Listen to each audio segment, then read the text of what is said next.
What's up, my comic comrades? Yes, the time has finally arrived. With Zack Snyder's cut of the Justice League landing on HBO Max this week, we will finally see his live-action version of Darkseid. So today we're here to break down the comic book history of the almighty Darkseid, ruler of Apocalypse. We've been waiting a very long time to do this episode. In fact, we've intentionally waited for Darkseid to make his live-action movie debut since it was teased in BVS. And we couldn't be more excited that that day has finally come. But now, without any further ado, it's time to break down the history of one of the biggest bad guys in all of comics, Darkseid.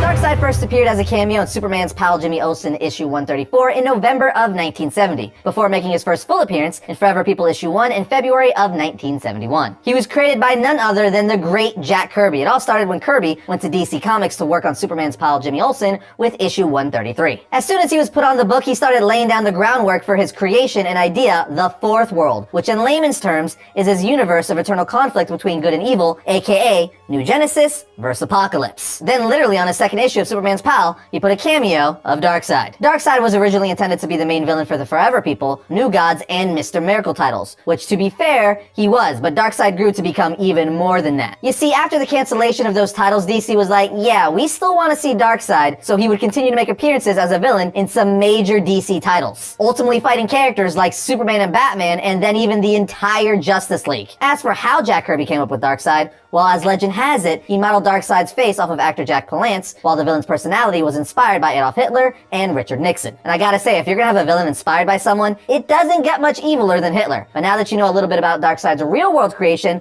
let's take a look at his fictional one with origins.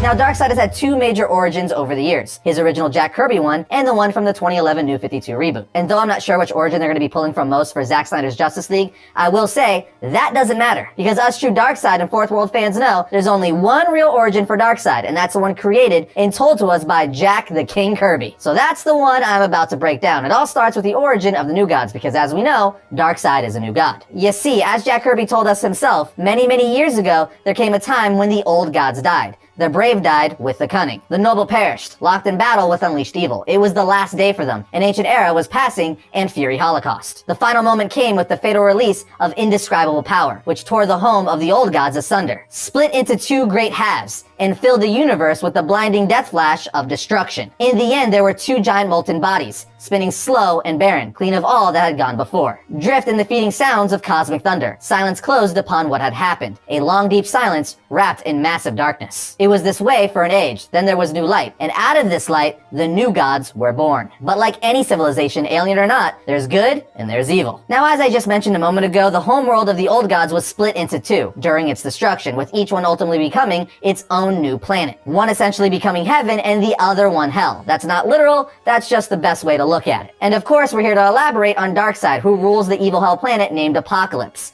As the god Orion even said, all that New Genesis stands for is reversed on Apocalypse. But before Darkseid ruled Apocalypse, before he became Darkseid, he was known as Prince Usix. He was second in line to the throne of Apocalypse, which didn't sit well with him because he wanted to be king. So he devised a plan to take control of Apocalypse, but he didn't have to get rid of his father, because his father, King Yuga Khan, was trapped in the Source Wall after attempting to unlock the secret to the Source. However, he did have to get rid of his older brother Drax, and no, not Drax from Marvel and Guardians of the Galaxy, completely different universe and character. So when Drax went to the Infinity Pit to obtain and master the Omega Effect, Euxis killed him and stole the Omega Effect from his brother, at which point Euxis' skin turned to stone and he renamed himself Darkseid. So if you ever wondered why Darkseid's skin looks like concrete or stone, that's why. His skin turned to stone once he stole the Omega Effect from his brother, at which point he took up the name Darkseid. Now that's how Euxis became Darkseid, but if you could believe it or not, Darkseid actually became a little tamer after this. And what is the only thing that could tame a man? Say it with me. A woman, and that would be Sully, a kind-hearted scientist who used her power for the common good instead of conquering. But Darkseid's mother, Queen Hegra, was all like, nope, this is Apocalypse, and you're not gonna corrupt my son with all your good intentions. He's gotta stay evil. So she had Desaad, Apocalypse torturer, kill her, but not before she gave birth to Darkseid's son, Killabok. But of course, Darkseid eventually found out his mother had Sully killed, so now more pissed off and motivated than ever to see his mother dead, he also used Desaad, this time to kill his own mother by poisoning her. This all led to Darkseid forever turning his back on the concept of love and compassion, leaving him as the unstoppable ruler of Apocalypse. And now that you know Darkseid's origin, let's start talking about some of his story arcs and publication history.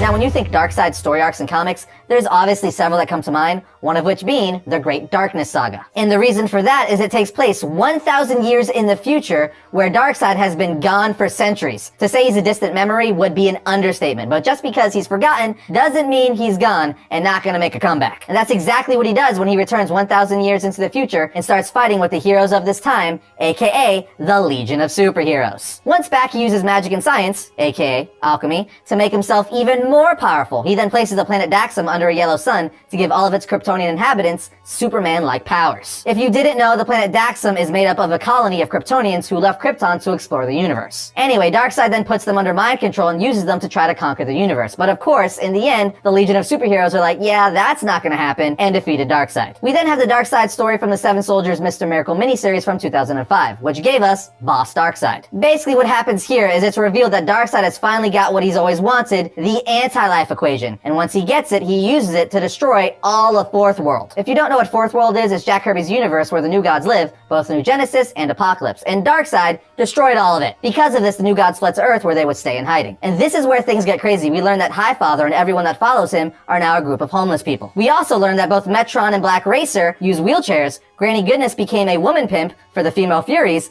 Desaad is an evil sadistic psychiatrist, and Darkseid is now a prominent gang leader who they call Boss Darkseid. It's a pretty crazy but cool story. If you're familiar with Grant Morrison and his writing, you know what I'm talking about. It's weird, but good. Either way, by the end of the story, Darkseid devises a plan to destroy the New Gods once and for all. But this brings us to the big mama, and probably the most famous Darkseid story of all time, for better or for worse, Final Crisis. And what's crazy about Final Crisis is that the Seven Soldiers Mr. Miracle miniseries and Boss Darkseid ties into it, but that's what we call going down the wormhole. So we're not going to get into that right now, but just know that Boss Darkseid is a big part of Final Crisis. As for Final Crisis itself, it starts off with Darkseid taking over and messing up the multiverse with the help of his herald, Libras. All you really need to know about Libra is he's an agent of Darkseid who's a supervillain, anti-Christ-like figure. But he's not the only person helping out Darkseid. Darkseid has a legion of followers that's helping him as he undergoes his latest rebirth, which leads to Darkseid gaining the fullest of his power. But eventually, Batman is able to shoot Darkseid with the same exact bullet that killed Orion, Darkseid's son, which gives us the ever-famous image of Batman using a gun to shoot Darkseid. But if Batman using a gun isn't crazy enough for you, simultaneously while Batman shoots Darkseid, Darkseid hits Batman through the heart with one of his Omega beams, sending Batman back in time, and infecting him with Omega energy. Now, originally, we didn't know that at first. We thought Darkseid straight up killed Batman, but in actuality, he was lost in space and time via the Omega Sanction. And the Batman body we saw Superman holding was actually one of the many Batman clones Darkseid made. It was a whole thing, because what?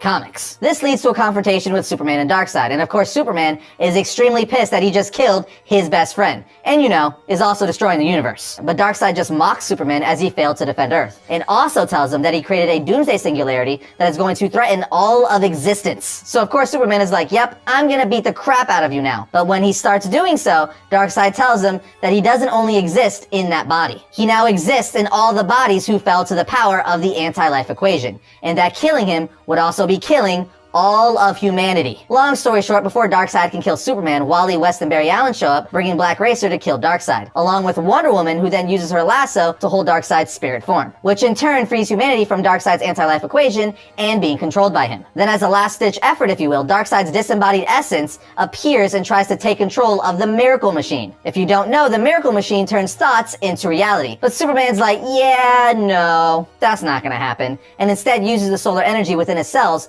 to power the Miracle Machine to make a wish, basically putting everything back to normal, or at least make things good again. And we also learned that Batman was able to return safely to the present thanks to Dick Grayson, Tim Drake, Damian Wayne, and the entire Justice League. Meaning he was able to consume Omega energy in his body without damaging the timelines. But what's really crazy about that is, it makes Batman only the second person ever to escape the Omega Sanction. The only other person to ever do that is Mr. Miracle, and that's literally his gimmick. He escapes from things. All of this brings us to the New 52. In the New 52, Darkseid was the reason for the Justice League's formation. Literally, in the first Justice League New 52 story arc, Darkseid invades with his parademons, which forces Green Lantern, Aquaman, Flash, Batman, Superman, Wonder Woman, and Cyborg all to meet for the first time and eventually join forces to beat Darkseid, which was written by Jeff Johns and drawn by Jim Lee. I really enjoyed their time on the New 52 Justice League run. It was one of my favorite things to come out of the New 52. Then during DC Rebirth, Darkseid is quite literally a baby at the start of it, which carried over from the New 52. 52 during the Darkseid War storyline. Darkseid progressively ages throughout DC Rebirth, but ultimately decides it's not the best time to fight the Justice League, because he doesn't want to risk revealing his greater plans before leaving through a boom tube with his daughter Grail. And this leads us to the most current appearance of Darkseid, which is in the DC Infinite Frontier era. In Infinite Frontier issue 0, the very last page reveals that Darkseid is back and stronger than ever, preparing to cement his reign over the DC multis.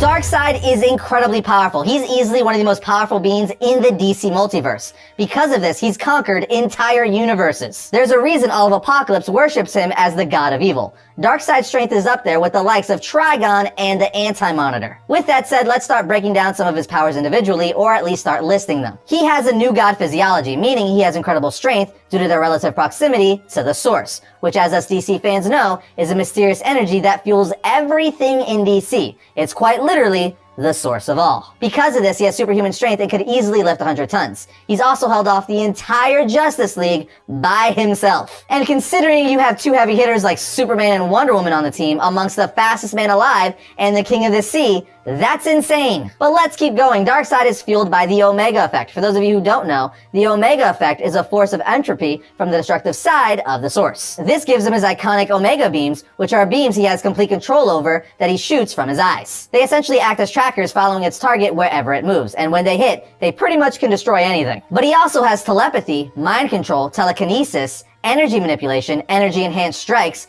energy force fields, he can fly, soul manipulation, resurrection because he's immortal, teleportation, size alteration, astral projection, cosmic sense, power distribution, and of course, the Omega Sanction, which is probably his most powerful ability. Basically what it is a living hell. It traps an organism in a series of alternate realities, each worse than the previous. He's also possessed the anti-life equation, which, as you would assume, is the opposite of the life equation, meaning the anti-life equation destroys all life. It's what he used to almost defeat DC's heroes during the Final Crisis story. Basically, when it comes down to it, Darkseid is easily top 5 most dangerous villains in the DC universe. Now, if you guys want some Darkseid reading recommendations, check out the Darkseid War storyline. We didn't get into it today, but it's an amazing story. Justice League Volume 1 Origin from the New 52, The Great Darkness Saga, and of course, Final Crisis. Those should be enough to get all of you started.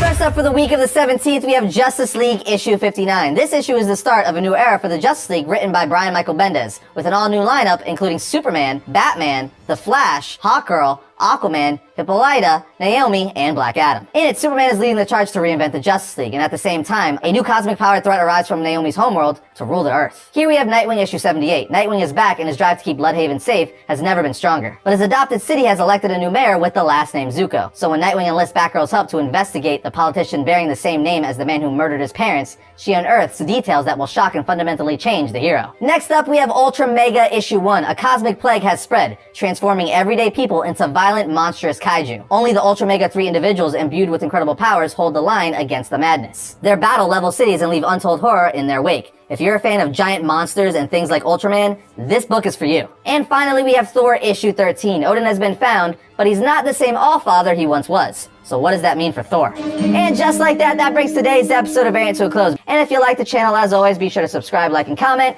It always helps us out. But I'll see you guys next time when I talk about all things comics.